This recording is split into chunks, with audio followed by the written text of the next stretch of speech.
as opposed to letting that lawyer talk. Because that lawyer, I don't trust that lawyer because I went to court with him. So to me, everything that guy says is, allegedly a lie, just based on my. Dame Dash is back with some major tea, and this time he's calling out Jay-Z's lawyer, Alex Spio. According to Dash, Spio isn't just playing dirty, he's actually setting Jay-Z up for something bigger. And if that isn't wild enough, things just got even crazier. Spio has been called out by a judge for trying to play games with the justice system in a case involving Jay-Z and one of Diddy's accusers who's claiming she was wronged. Okay, now with all this drama unfolding, the situation is definitely heating up. Back in 2013, when Jay-Z's and Diddy were accused of wronging her, the judge didn't hold back. She slammed Spio for pushing a combative agenda. The judge also ruled that Jay-Z's accuser can remain anonymous for now. But it's Alex Spio's comments that really have people talking. He claimed that Jay-Z and Diddy weren't actually friends, which sent fans on a deep dive, digging up years of receipts, videos, and interviews. Even Diddy himself has referred to Jay as extended family. So why would Alex make such a bold statement that's clearly off the mark?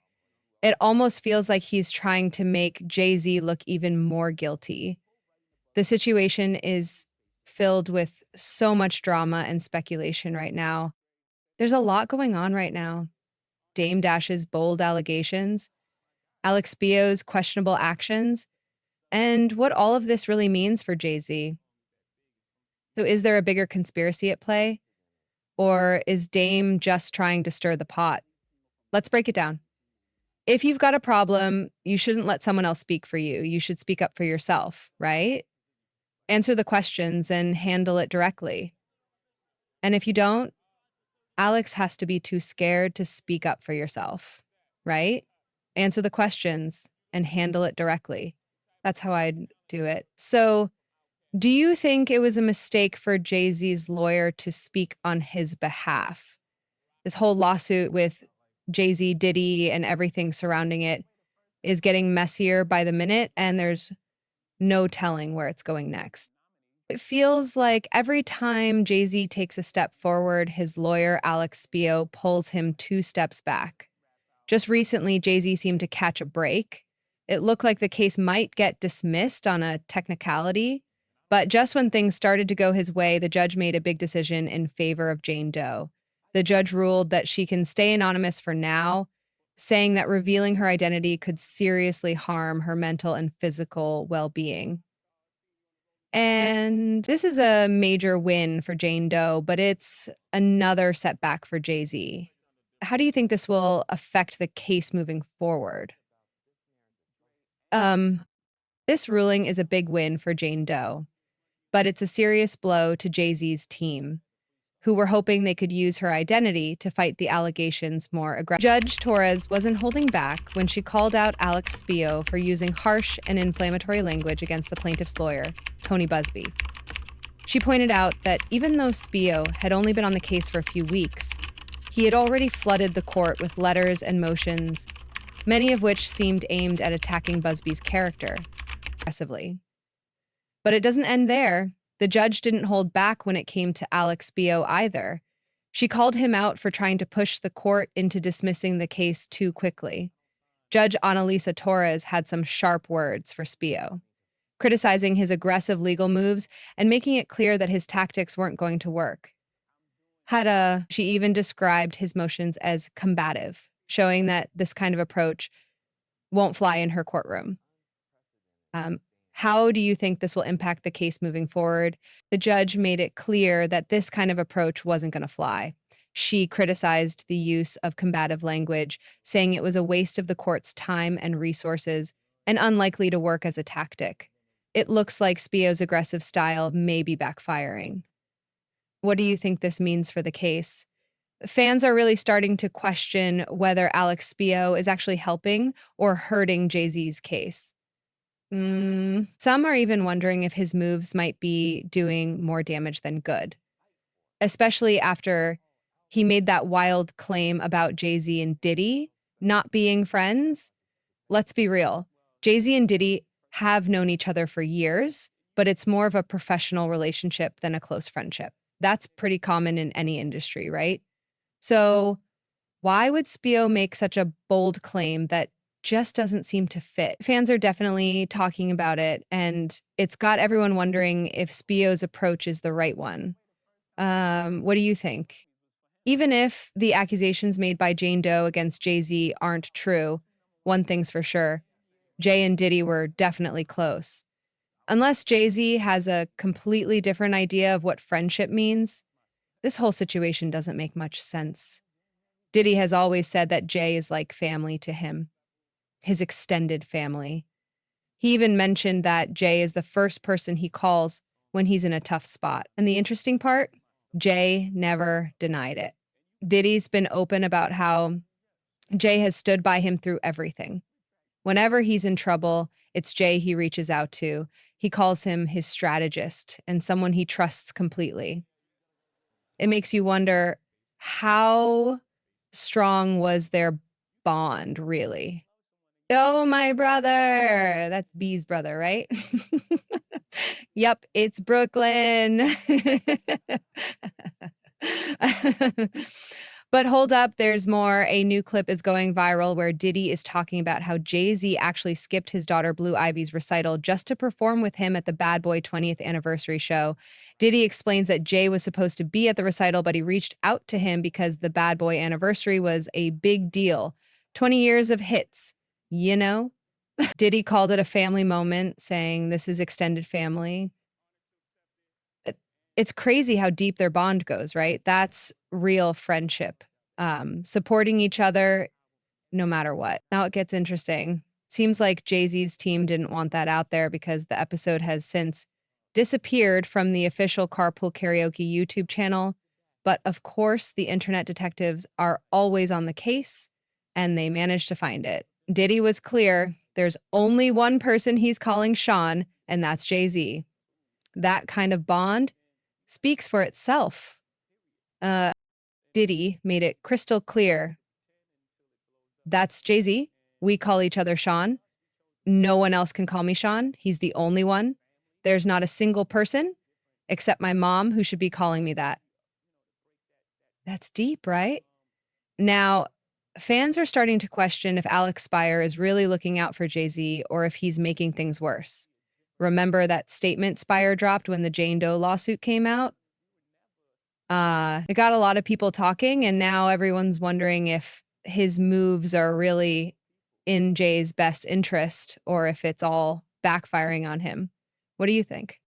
In that first statement, Alex Spire tried to stand up for Jay-Z by saying he has a strong moral code because he's from Brooklyn, suggesting that Jay would never associate with anyone who hurts innocent people. But here's the thing. While he defended Jay, he never actually denied the allegations. Instead, Spire went after Jane Doe's lawyer, Tony Busby. So Alex Spio is out here saying there was no friendship between Jay and Diddy. But honestly, how does that even make sense? Let's not forget that one Carpool Karaoke episode where Diddy told James Corden that Jay-Z is the only person besides his mom who can call him by his real name, Sean. That's some serious trust and closeness, right? So, mistake thinking all celebrities are the same. I'm not from that world. That got people talking. Why didn't he directly address the allegations?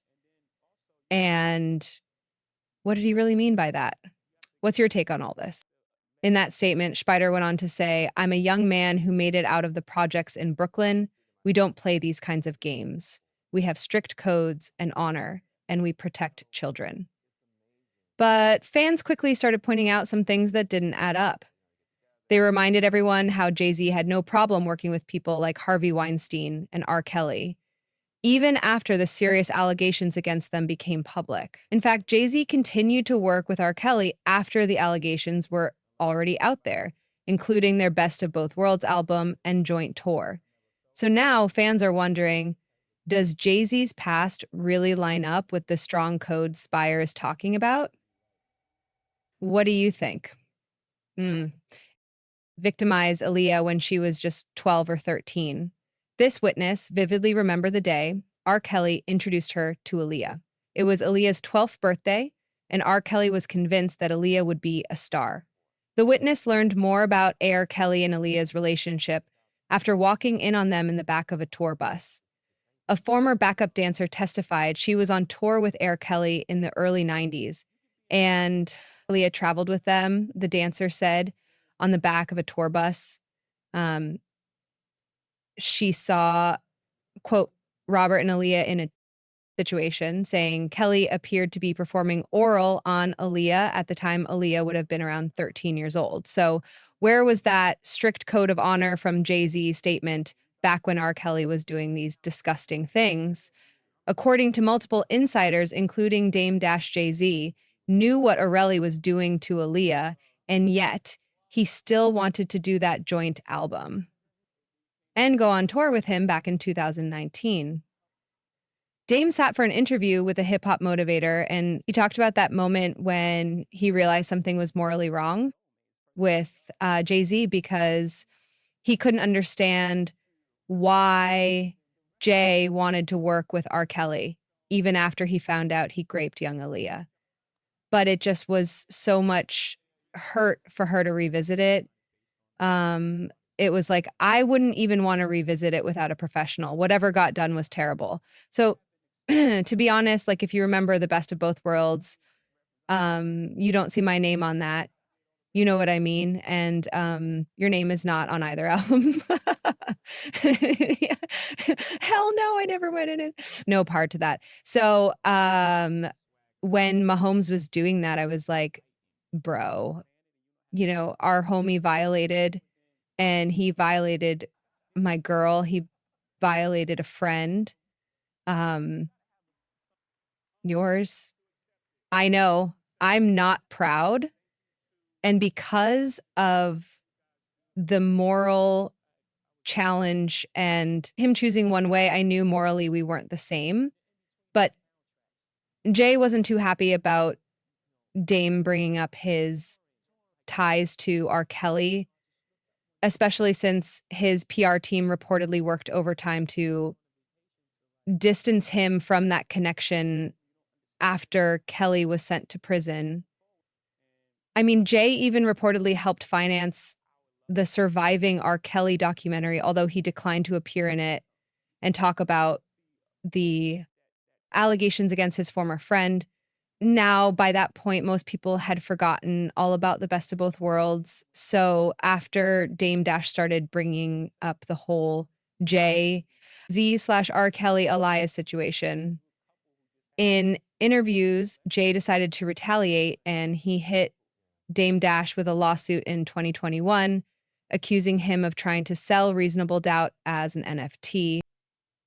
And honestly, Dame isn't wrong when he points out that this is the first time in a while that Jay-Z's been under this much public scrutiny. Um, so what do you think about Dame's comments on Alex Spire? Do you believe Spire's approach is helping Jay, or is it actually making things worse? I'd love to hear your thoughts in the comments. And don't forget to check out the next video